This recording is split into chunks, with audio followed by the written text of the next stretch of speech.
감사합니다. 다윗의 기도에서 배우자, 이런 제목으로 말씀을 전하고자 합니다. 우리 옆에 계신 분들 축복하며 인사하겠습니다. 말씀에 큰 은혜 받으세요. 네, 우리 온라인으로 예배에 참여하는 모든 성도님들도 동일한 은혜 누리시기 바랍니다. 우리가 계속해서 본질 회복에 관한 말씀을 나누고 있습니다. 지난 시간에는 시편을 통해서 말씀에 관한 그런 말씀을 나누었다면, 오늘은 이 다윗의 기도를 통해서 기도에 대해서 말씀을 나누고자 합니다.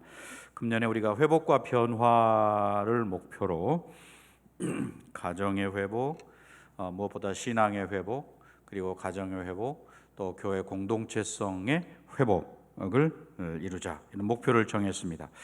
그래서 계속해서 연대기적 성경, 이제 내일 새벽이 에스겔서이고 이어서 다니엘서로 말씀을 쭉 보게 되고요. 이제 구약을 집중적으로 살펴보고 있습니다. 아마 모든 성도님들이 잘 동참하고 계시는 줄 알고요.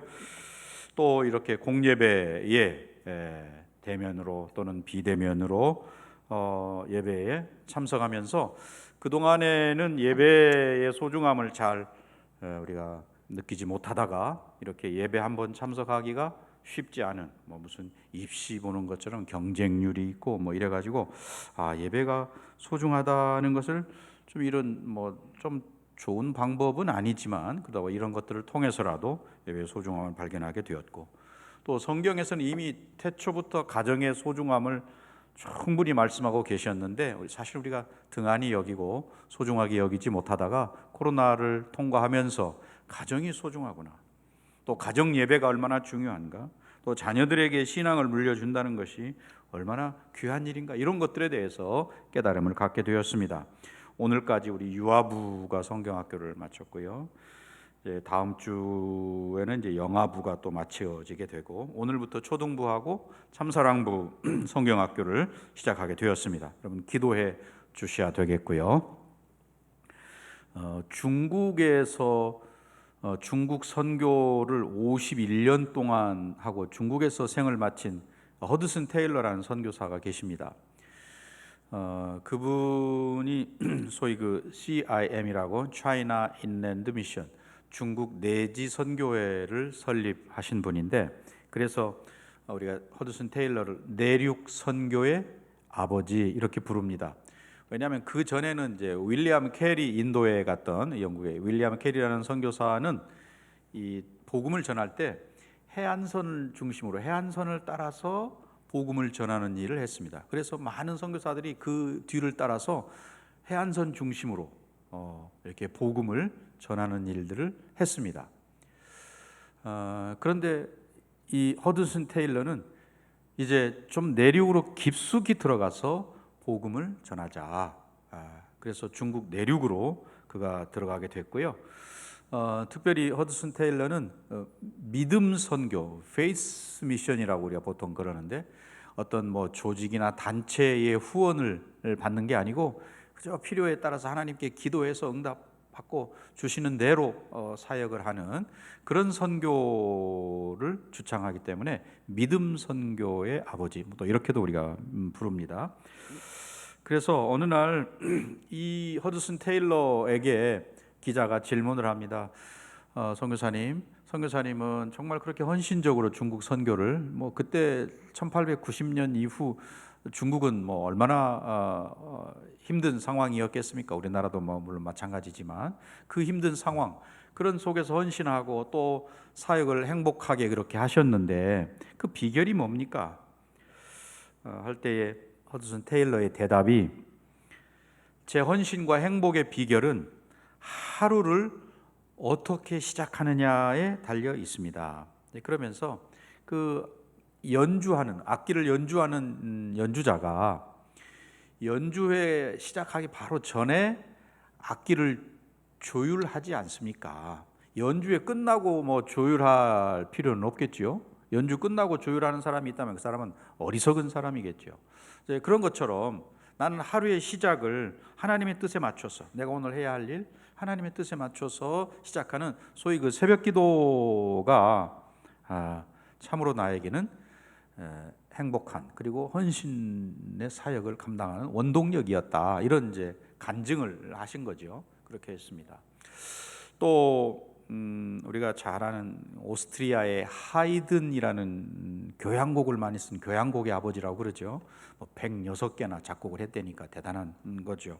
아주 독실한 크리스찬이었는데 그런 예술가들이 모여서 대화하고 하는 그런 클럽에서 막 같은 고민들이 있겠죠. 여러 가지 예술 문학이든 또 그림이든 작곡이든 이런 일을 하는 예술가들의 공통된 고민, 어떤 창의적인 일을 해야 하고 새로운 작품을 만들어내는 그런 일들이 쉬운 일은 아니죠.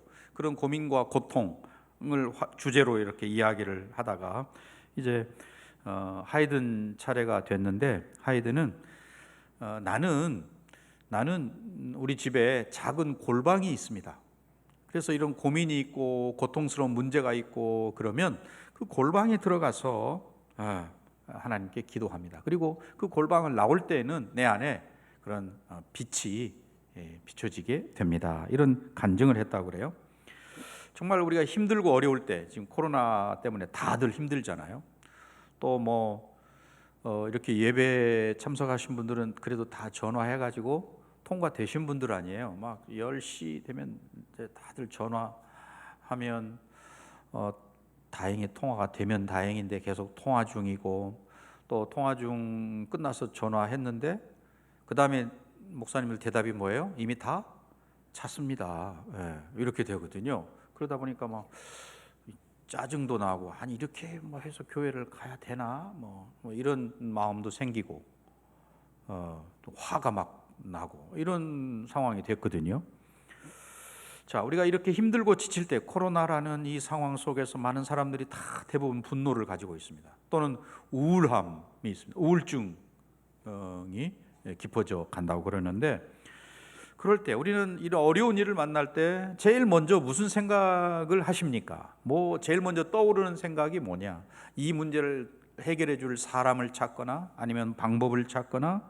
그런데 지금 하이든이나 또는 우리 앞에 허드슨 테일러 같은 분들은 하늘을 바라보면서 거기서 방법을 찾았다 하는 거죠. 그래서 사람들은 하나님께 기도하는 거 이거 가장 소극적인 방법 아니겠나 이렇게 이야기합니다. 그러나 우리가 아는 대로 하나님께 기도하는 것이야말로 가장 적극적인 방법이지요. 우리가 할 수 있는 가장 적극적인 방법은 하나님께 기도. 왜?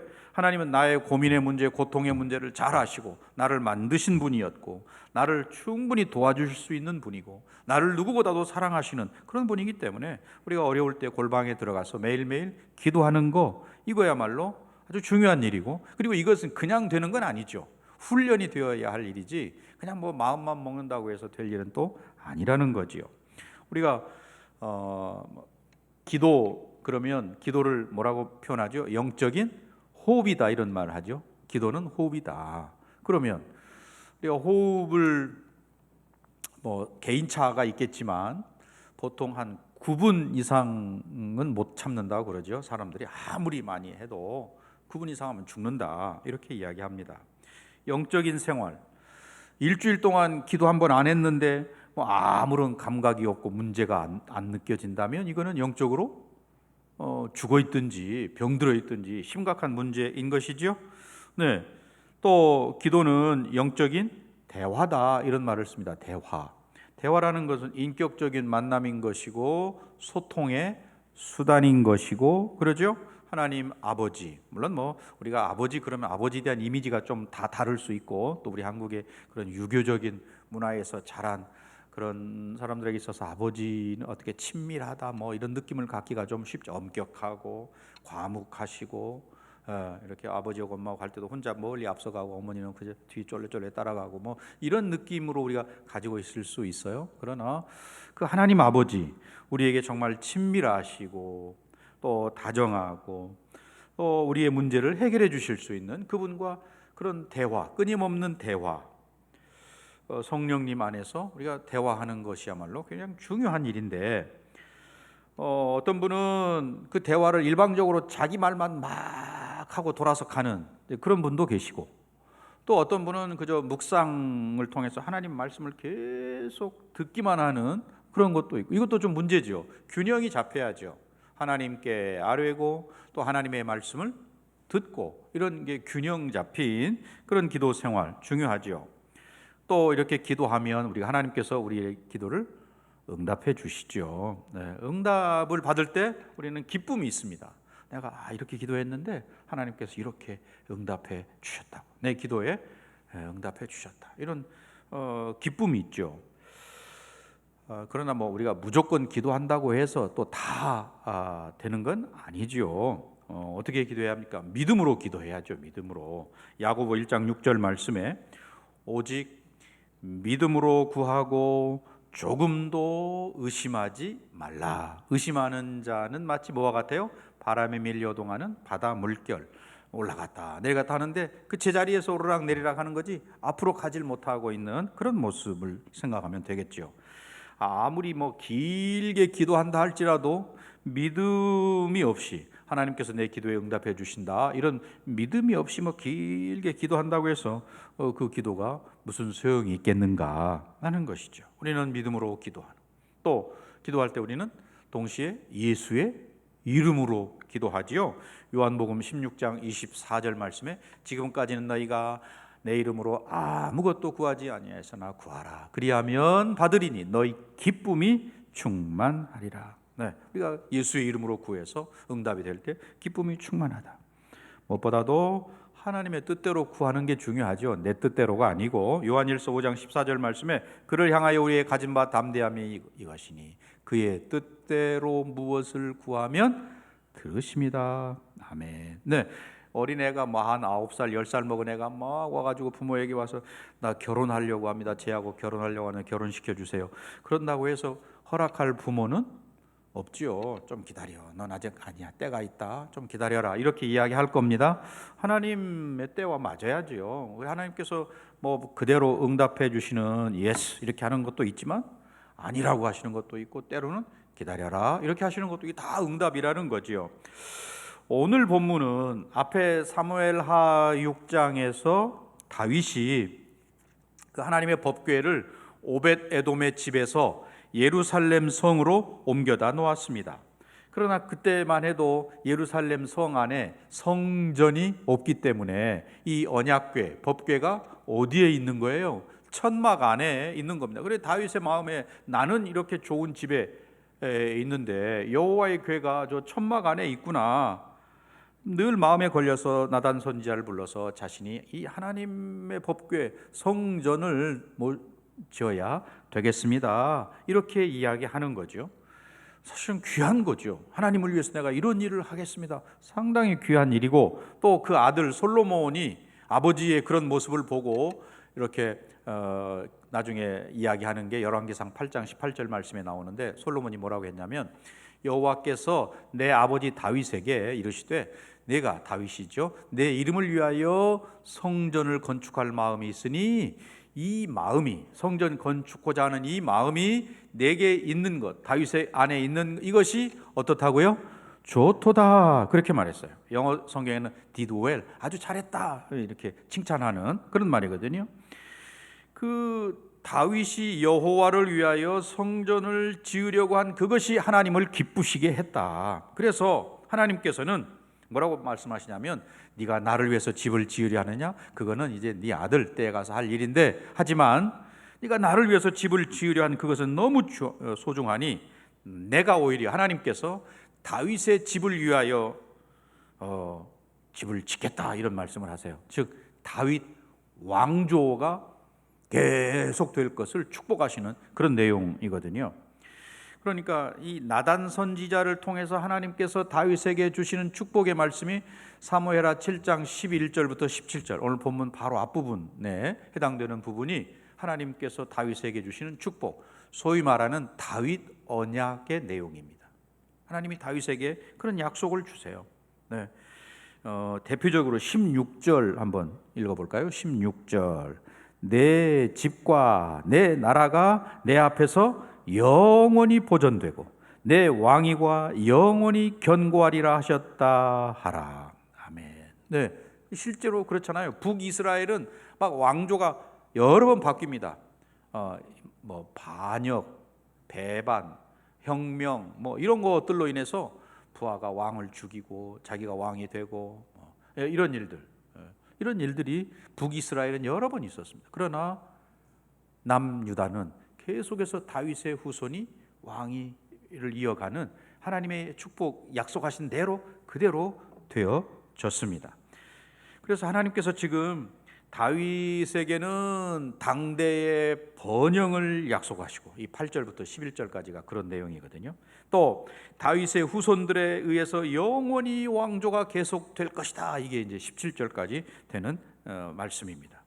또 그 다윗의 후손들 가운데 죄를 범하면 물론 징계는 하겠지만 그러나 그들을 아예 버리지는 아니하시겠다, 하나님께서 약속하셨습니다. 그러니까 그 언약, 축복이 계속해서 다윗과 그의 후손들을 따라다니는 거예요.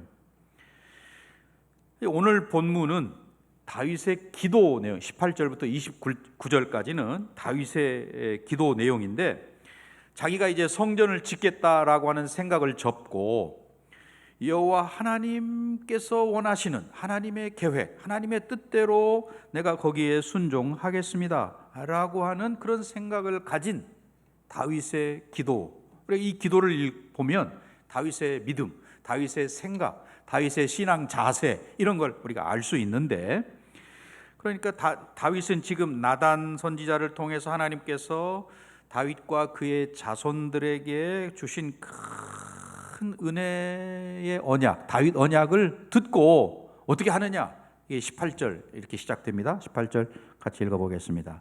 다윗 왕이 여호와 앞에 들어가 앉아서 이르되, 주 여호와여, 나는 누구이오며 내 집은 무엇이기에 나를 여기까지 이르게 하셨나이까. 자, 여기 여호와 앞에 들어가 앉아서, 여호와 앞이란 말은 지금 휘장 안에 들어있는 언약궤 앞에 앉아서, 이런 말이죠. 그러니까 그 하나님께서 주신 언약의 말씀, 다윗 언약, 그 언약의 말씀에 감사하면서 그 언약궤 앞에서 기도하고 있다라는 말이 18절 말씀인 거예요. 바울이 선교 여행할 때 비두니아로 가고자 애를 썼지요. 그런데 성령께서 그 길을 막고 어떻게 했습니까? 드로아로 가라고. 비두니아는 아시아, 소아시아, 오늘날 말하면 터키 뭐 이쪽 지역이죠. 그런데 하나님 성령께서는 그를 유럽으로, 드로아, 빌립보 뭐 이런 유럽 지역으로 방향을 돌리게 하셨습니다. 다윗이 정말 좋은 의도로, 좋은 뜻을 가지고 하나님의 전을 짓겠습니다 그랬는데 하나님께서 안 돼, 너는 피도 많이 흘리고 너 말고 네 아들이 할 거야, 이렇게 했을 때 소위 우리가 말하는 거절감이라는 게, 어떤 내가 참 좋은 뜻으로 좋은 의도를 가지고 말했는데 그걸 거부하고 안 된다라고 했을 때 이 거절감이 사실은 크거든요. 우리 모두가, 모든 사람들이 다 마찬가지겠지만 다윗도 아마 그럴 텐데, 그 자기 생각과 이런 것들을 다 내려놓고 하나님께서 나단 선지자를 통해서 자기에게 그리고 후대들에게 주시는 그 축복의 말씀을 듣고, 그리고는 이어서 사실은 여기 장문의 기도 내용이거든요. 18절부터 29절까지 굉장히 길게 기도하는 그런 모습을 우리가 볼 수 있습니다. 정말 그가 하나님 앞에 여호와여, 여호와여, 주 여호와여, 18절에 또는 여호와여, 여호와 하나님이여, 이런 표현들을 계속 씁니다. 그러면서 이제 하나님 앞에 감사하고 찬양하고 소망 가운데 아뢰고 하는 이런 내용으로 오늘 기도가 전개되고 있음을 보거든요. 첫째 18절부터 21절까지 말씀을 통해서 우리는 그의 감사의 내용을 발견하게 됩니다. 그가 언약궤 앞에 하나님 앞에서 기도하면서 자신은 뭐라고 표현하느냐? 저기 그가 자기 자신을 일컬어서 주의 종, 이렇게 표현하거든요. 20절에 보면 주 여호와여, 주의 종을 아시오니, 자기 자신을 일컬어서 주의 종, 혹은 종의 집, 혹은 주의 종의 집, 이런 표현을 한 10번이나 계속해서 그 기도문 속에 쓰고 있거든요. 그러니까 보잘것없는 나 자신에게 하나님께서 언약의 말씀을 주셔서 나만뿐만 아니라 내 후대들에게까지 장래에 이르기까지 축복을 해 주셨군요. 감사합니다. 네, 그렇게 이야기하는 거죠. 그래서 그 18절이 하나님과 자기 자신, 그 거룩하신 하나님과 비천한 자기 자신을 대비시켜서 이야기하는 것으로 그의 기도를 시작하고 있습니다. 감사한 내용인 것이지요. 감당할 수 없는 너무 과분한 그런 은혜와 축복을 하나님 나에게 주셨습니다. 네. 다윗의 기도는 그 하나님의 은혜, 자기와 후손들에게 주시는 그 언약을 통해서 주시는 그 놀라운 하나님의 은혜에 대한 감사, 감격, 그것을 가지고 나아가고 있다는 거지요. 네. 코로나 시대에 우리가 자칫하면 감사를 잃어버리기가 쉽습니다. 네. 대표적인 게 이제 헌금 생활하는 걸 보면 알잖아요. 감사를 잃어버린 그런 시대가 될 수 있는데, 오늘 우리는 일할 때에 정말 본질적인 것을 인해서 감사할 수, 다윗처럼 그런 믿음이 있어야 되겠다. 자, 19절도 보겠습니다. 19절, 주 여호와여 주께서 이것을 오히려 적게 여기시고, 여기 이것이라는 건 뭐예요? 지금 현재 다윗이 누리고 있는 축복을 말하는 겁니다. 자기가 왕이 되어서 자기 나라가 강성해지고 막 주변 국가들을 정복하고 국력이 신장되고 하는 이러한 것들, 이것을 말하는 거거든요. 이것을 오히려 작게 여기시고 또 종의 집에 있을 먼 장래일까지도 말씀해요.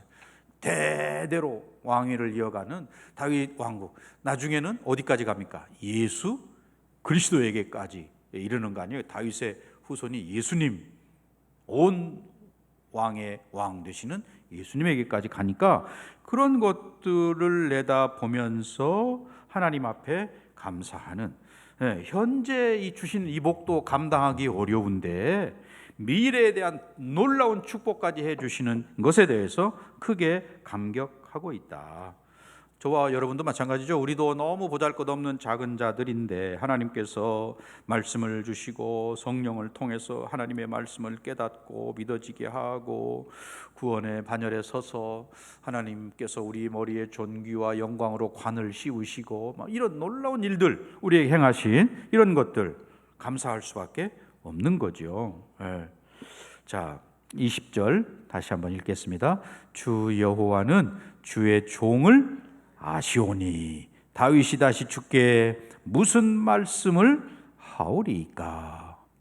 하나님이 나를 아시는데 내가 뭘 더 구하겠습니까? 사실은 그런 거죠.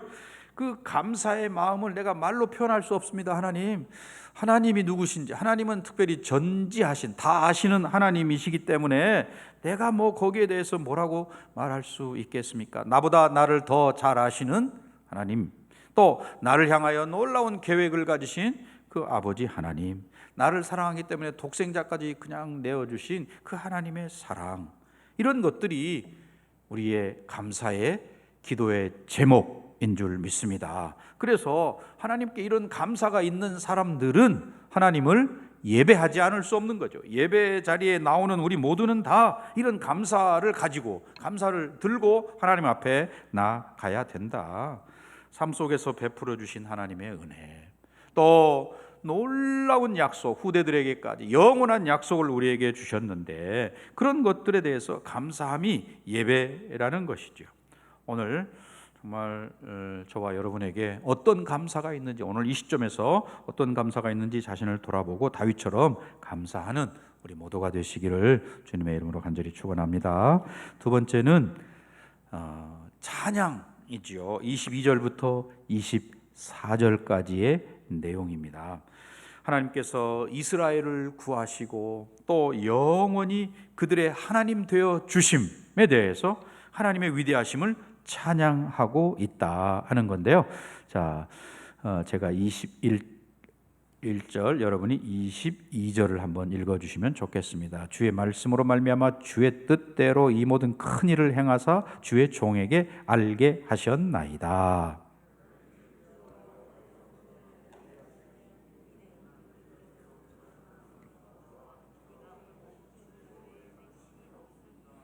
아멘. 네, 정말 하나님이 누구신지 알고 하나님을 높이는 그런 내용이잖아요. 기도 찬송의 내용. 출애굽기 15장 11절에 모세가 여호와여 신중에 주와 같은 자가 누구니까 주와 같이 거룩함으로 영광스러우며 찬송할 만한 위엄이 있으며 기이한 일을 행하는 자가 누구니까. 이런 그 모세가 하나님의 하나님 되심을 찬양한 거와 거의 비슷한 내용이에요. 다윗이 하나님을 찬송하는 그런 내용. 들에서 양치던 나 하나님께서 왕으로 이스라엘의 왕이 되게 하시고, 또 지금 복을 주셔서 왕위가 굳건하고 나라가 막 번성하고, 이것도 감사한데 먼 장래의 약속까지 언약으로 주신 것, 놀라운 은총. 이제 그 다윗의 초점이 자기 자신에게 있는 게 아니고 이스라엘 민족 전체를 향한 하나님의 위대하심으로 확장되어 가는 것을 알 수 있죠. 네. 여호와 하나님 같으신 분이 없기 때문에, 하나님이 온전한 참된 신이기 때문에 그러합니다. 이게 22절의 내용입니다. 찬송 중에 함께 하시고 또 우리가 찬송할 때 주님께서 역사하시는 줄 믿습니다. 우리 입으로 정말 찬송해야 할 저와 여러분. 그래서 시편 150편 6절은 호흡이 있는 자마다 여호와를 뭐하라고요? 찬양할지어다 명령합니다. 또 시편 147편 1절에도 할렐루야 우리 하나님을 찬양하는 일이 선하다. 그리고 찬송하는 일이 아름답고도 마땅하도다. 당연하다. 그러하다. 그런 말입니다. 예. 하나님을 구체적으로 경험한 자들, 마음 깊은 곳에서 정말 우러나오는 찬양을 드리고 있다는 것입니다. 그들을 압제에서 구원해 내셨고 또 그들을 백성 삼아서 애굽의 신들 앞에서 구해내신 것, 또 이스라엘을 그들의 백성, 하나님의 백성 삼아 주시고 또 하나님께서 그들의 하나님이 친히 되어 주셨습니다. 24절이 그런 내용이거든요. 24절도 같이 읽어볼까요? 주께서 주의 백성 이스라엘을 세우사 영원히 주의 백성으로 삼으셨사오니 여호와여 주께서 그들의 하나님이 되셨나이다. 네, 이러한 것들을 지금 찬양하고 있다, 그런 말입니다. 예수님께서 우리를 위해서 십자가에서 죽으셨을 뿐만 아니라 부활하셔서 우리를 하나님 앞에 거룩하고 흠이 없는 자로 서게 하시고, 네, 정말 이런 놀라운 은혜들을 우리가 주시고, 또 주님은 하늘로 승천하셔서 온 땅과 온 세상과 열방의 주가 되어 주셨습니다. 로마서 14장 9절 말씀에 보면 이를 위하여 그리스도께서 죽었다가 다시 살아나셨으니 곧 죽은 자와 산 자의 뭐가 되셨어요? 주가 되려 주인 주자가 주인 주자니에요. 주인이 되려 하십니다. 온 땅과 열방과 산 자와 죽은 자 모두의 주님이시다. 네. 그러니 우리가 이런 일들을 기억한다면 우리는 찬송함이 마땅하다. 기도의 능력이 있다, 우리가 그렇게 말합니다. 응답의 역사, 축복의 역사, 이런 것들이 기도 안에 있죠. 마찬가지로 찬송에도 그런 위력이 있는 거죠. 기도할 때 응답해 주시는 하나님, 우리가 찬송할 때도 응답하시다. 왜? 찬송은 곡조 있는 뭐라고요? 기도라고 말하지요. 네. 또 찬송은 뭐 마귀도 이기고, 사울 왕에게 악령이 임했을 때 막 그 악령이 그를 괴롭히고 그럴 때 다윗이 와가지고 수금을 타면서 하니까 악령이 떠나갔습니다. 네, 이 코로나 시기를 우리 다윗처럼 하나님을 찬양함으로 우리가 힘차게 좀 돌파해 가는 저와 여러분이 되시기를 바랍니다. 세 번째는 25절부터 이제 마지막까지 소망이라고 말할 수 있는데요, 하나님의 언약을 다윗이 신뢰하면서 하나님께서 나단 선지자를 통해서 주신 그 언약을 끝까지 그가 신뢰하면서 그 언약이 성취될 것을, 이 언약은 먼 훗날 성취되는 거 아니에요. 심지어 예수 그리스도에게서 성취될 그런 일인데 그것을 소망하면서 그가 기도하고 있다. 네, 우리도 그 주님의 약속이 성취되는 것을 믿는 사람들이죠, 저와 여러분이. 네, 그리고 그것을 우리가 기도해야 할 것이고요. 네. 우리가 우리의 기도에 응답하시는 하나님이 어떤 하나님이신가 하는 것을 우리가 잘 알기 때문에 주님을 우리가 신뢰하면서 이렇게 소망 가운데 기도할 수 있는 것이죠. 그런데 우리의 기도가 만약에 그냥 내 개인적인 여기에만 머물러 있으면 안 되는 거죠. 하나님 나라와 하나님의 뜻이 땅에서 이루어지기를 위해서 우리는 또 기도해야 한다. 네. 마태복음 6장 33절 말씀에 보면 너희는 먼저 그의 나라와 그의 의를 구하라. 그리하면 이 모든 것을 너희에게 더 하시리라. 아멘. 네, 정말 주님께서 우리에게 우리가 기도할 때에 그 더 하시겠다, 응답해 주시겠다, 그런 약속을 주셨습니다. 그러므로 사도행전 3장 1절에 보면 제 몇 시 기도 시간이에요? 9시 기도 시간. 제 9시 기도 시간이면 오늘날 우리 시간으로 하면 오후 3시죠. 3시 기도 시간에 보통 오후 3시에 성전에서는 희생 제사를 드리는 그러한 시간이 있는데 베드로와 요한이 성전에 올라갔다. 뭐하러 올라갔을까요? 기도하러 올라갔죠. 기도하러 올라갔다. 네. 초대교회를 대표하는 베드로와 요한이 성전에 오후 3시 정한 시간에 성전으로 기도하러 갔다. 즉 오늘날 우리로 말하면 지도자들이 먼저 목사, 장로, 안수집사, 권사 이런 지도자들이 먼저 기도했다. 시간을 정해놓고 마음을 합해서 기도했다. 그런 이야기입니다. 요즘 우리가 333 중보기도 운동도 마찬가지죠. 코로나에 힘든 그런 지체들을 위해서 또 다음 세대가 그냥 흘러 떠내려가지 않고 정말 진심으로 하나님 앞에 바로 서는 그런 자녀들 되기를 위해서 또 요즘 우리 선교사님들 코로나로 힘들어하고 더 미얀마나 아프가니스탄이나 하이티나 또 북한이나 정말 이런 어려움에 있는 사람들을 위해서도 계속 기도해야 될 것이고 또 우리 환우들 코로나로 인해서 여러 환우들이 많이 힘들어하고 하니까 그런 일들을 위해서 합심해서 기도하는 일 너무도 귀한 일들이죠. 중요한 일들이고 반드시 해야 할 일들이죠. 이런 일들을 감당.